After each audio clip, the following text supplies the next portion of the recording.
Good day everyone. Today we will discuss our PE discussion.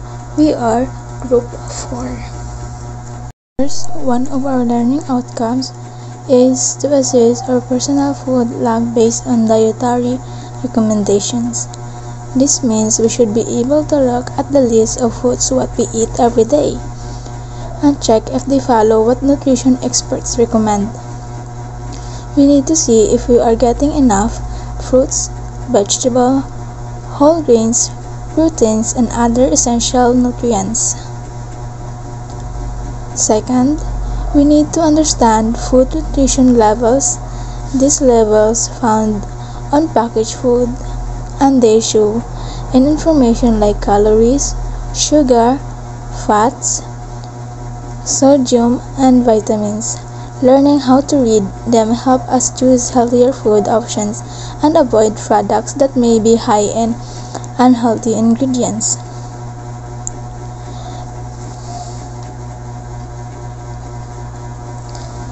Third, we have to critique health claims of food products and popular dietary practices. This means we should not believe everything we see in advertisement. Some products say sugar-free, low-fat, or low-weight fast, but these claims can be misleading. We need to analyze if these claims are true, if they are just marketing strategies. Lastly, the fourth one is we should be able to evaluate a 4-day food log based on Philippine Food Pyramid. By doing this, we can check if our diet is balanced or if we need to increase or reduce certain types of foods. So, the healthy eating habits. Healthy eating habits means choosing food that make our body strong, healthy, and energized. This includes eating a variety of foods, drinking enough water, limiting junk foods, and not skipping meals. This habit helps us maintain good and prevent diseases. Eating too much, especially processed and fatty food, causing excess calories and weight gain. So, ang BG eating kuno kay mao ni ang situation nga ang usa ka tawo mukaon og sobra kadaghan, labi na ang mga processed food o mga pagkaon nga daghang mantika. Kung sige ka kaon ani, mosobra ang calories nga mosulod sa imuhang lawas. Tungod ani, dili na makontrol ang timbang o maka-result sa pagdako sa imuhang timbang. So, ang mas importante nga malikayan ang sobra-sobra nga pagkaon kay makadaot sa atuang lawas or health. So, mao na siya ang BG eating. Next is starving yourself. Starving yourself is skipping meals makes the body store fat and leads to overeating later. So, ang starving yourself is kanang ang pagpagutom sa kaugalingon or sige kag skip sa meals. Dili maayo para sa lawas. Kung dili mo kaon sa saktong oras, mohinay ang metabolism. So, meaning, mo slow ang imuhang pag-burn sa fats. So, ang lawas mo ipon og tambok ug mos kuan kaning mas mo gabi mas mo grabe ka mo kaon ini kagabi kay gutom kaayo kana. Then maayo nga mas mukaon ka sa sakto nga oras kay ang sobra ug kulang pareho dili maayo. So mao na ang starving yourself. Not knowing what you eat. Not paying attention to what you eat, such as ignoring food labels, ingredients, and food contents, calories contents, can lead to unhealthy food choices. When you don't check what's in your food, you may end up consuming too much sugar, salt, or fat without realizing it.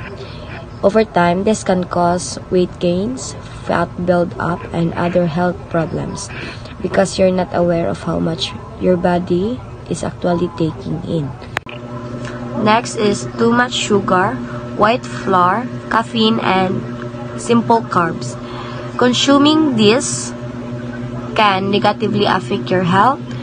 These foods are quickly digested and can cause rapid spikes in blood sugar, followed by sudden drops that make you feel tired and hungry again.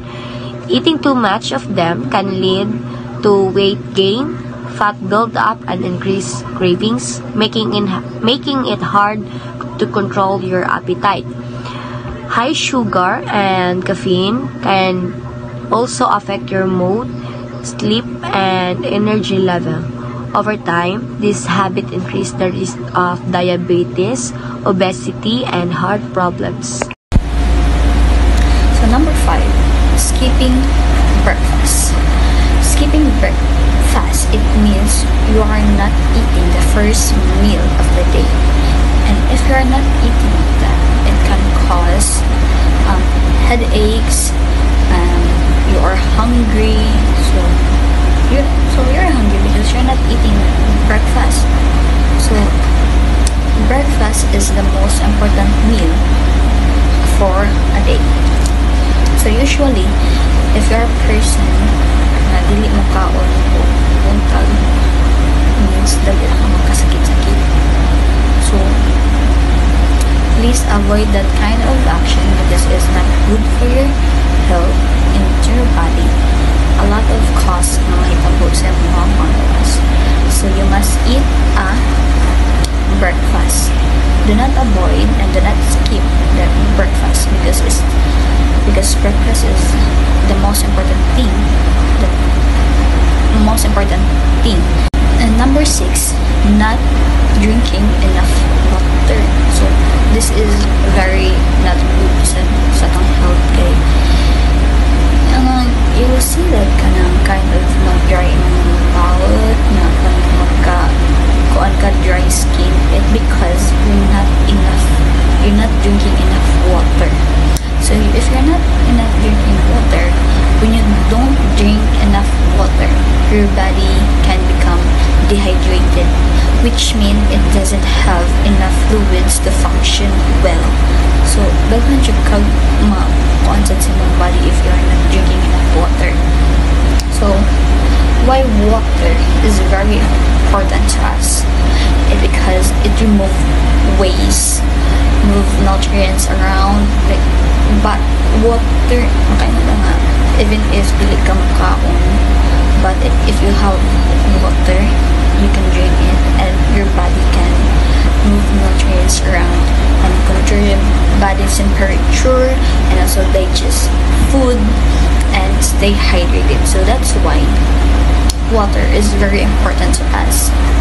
And also if what it can help to us to digest the food very very well.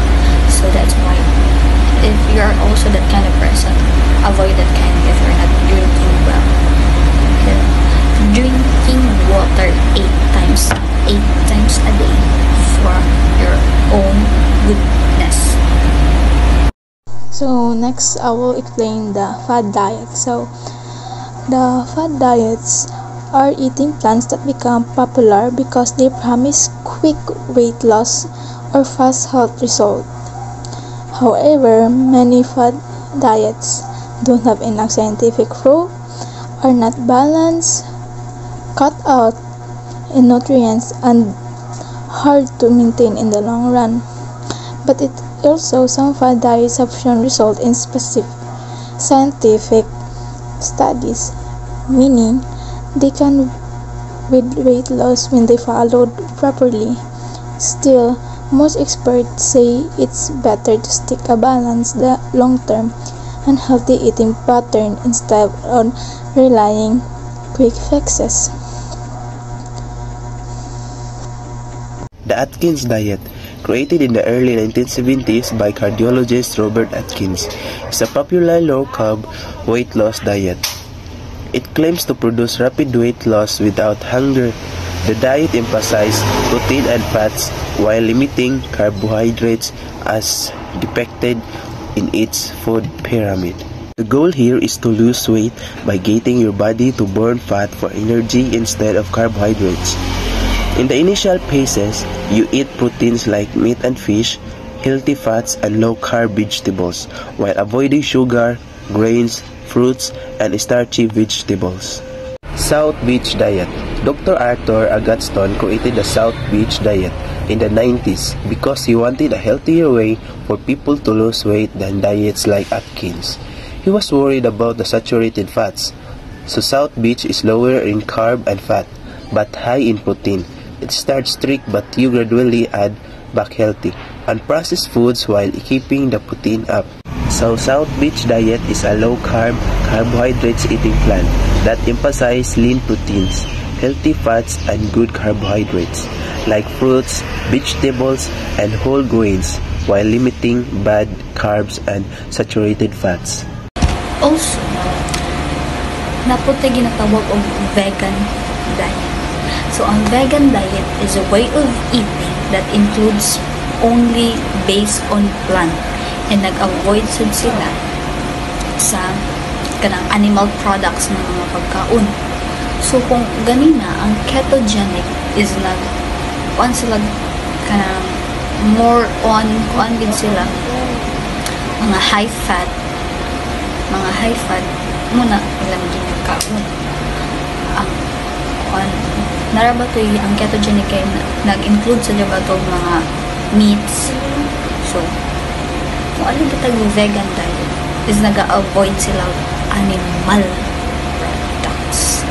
And also, a vegan diet is no meat, no fish, no eggs, no foods made from animals. Instead, ilang gina-eat kay fruits, vegetables, mga greens, mga beans, nuts, and seeds. So, ang kalahian nilang doon, kung saan dyan? So, kalahian nilang doon. The ketogenic is a focus sa high fat, carbohydrates, and moderate protein to make the body burn to fat for energy. And we say vegan diet focuses on eating only plant-based foods, avoiding foods that come from animals. So, muna ilang kalahian. Sa dito to, more when we say ketogenic diet is a way of eating where you eat more fats, some proteins, and very few carbohydrates.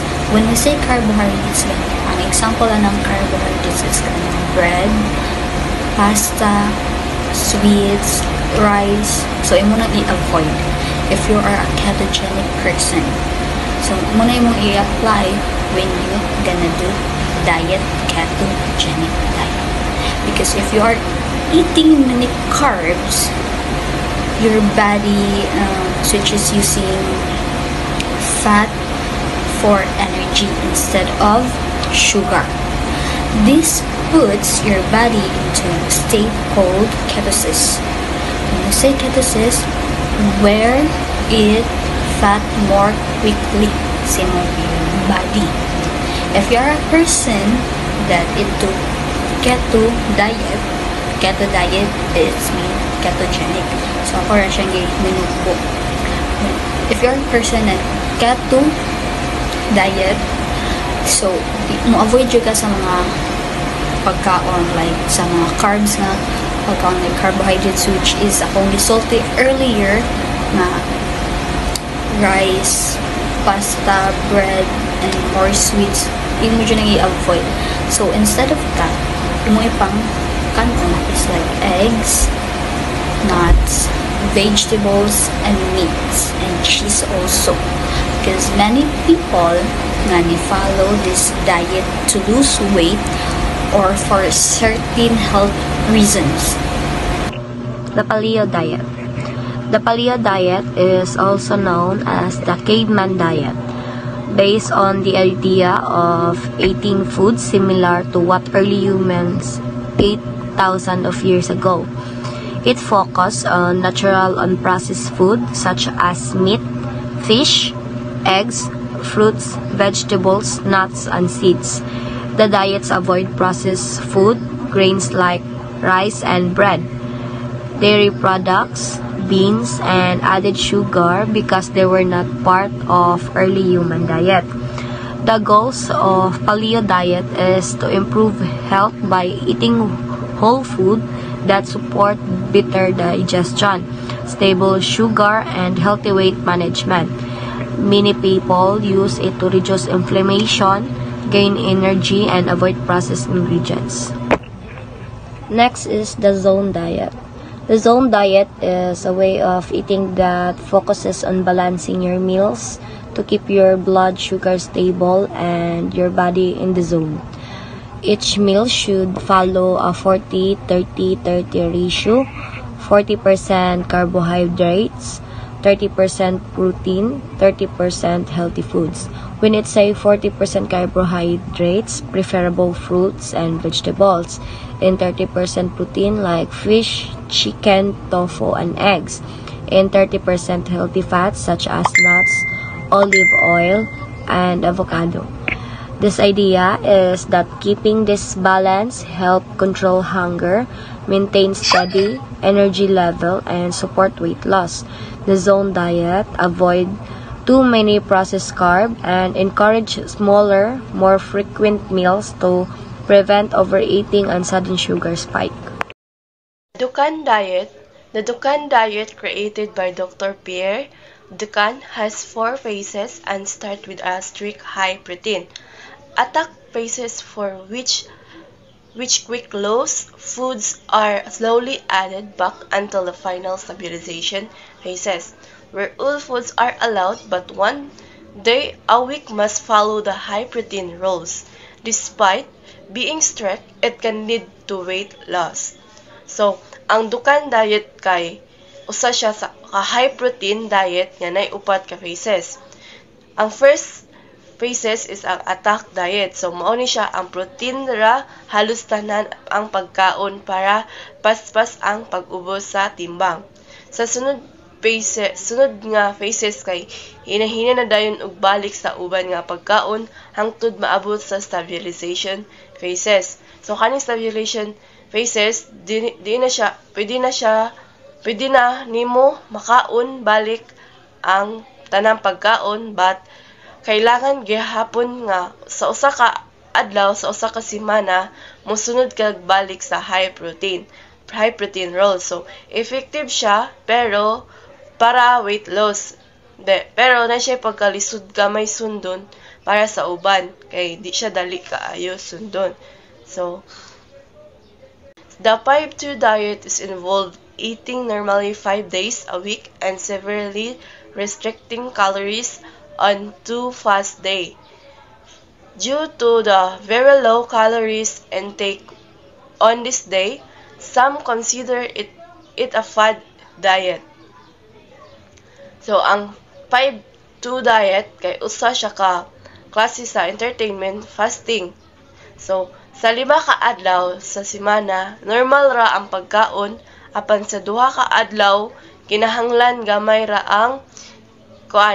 kaayo ang calories nga mao ni ang gitawag nga fast day. So tungod kay taas ug ubos ang pagkaon sa lain-laing adlaw, so ang uban tawag ani og fad diet. Kay dili tanan makasunod sa paspas nga kausaban sa pagkaon. Pero kung sakto ang pagmanage makatabang sad siya sa weight control. Food labeling. Food labeling refers to the information printed in the food packages that tells you what's inside the product. Labels usually includes ingredients, nutritional facts, calories, serving size, allergens, and sometimes health claims. The purpose of food labeling is to help consumers make informed and healthier choice. By reading labels, you can compare products, avoid harmful ingredients, monitor sugar, salt, and fat intakes, and choose food that fit your healthy goals or dietary needs. Conclusion: healthy eating habits are essential for maintaining good health, preventing diseases, and improving overall well-being. by choosing nutritious foods, eating balanced meals, and practicing moderation. Individuals can boost their energy, strengthen their bodies, and support long-term wellness. Developing healthy eating habits may require effort and discipline, but the positive benefits make it a valuable and lifelong investment in one's health.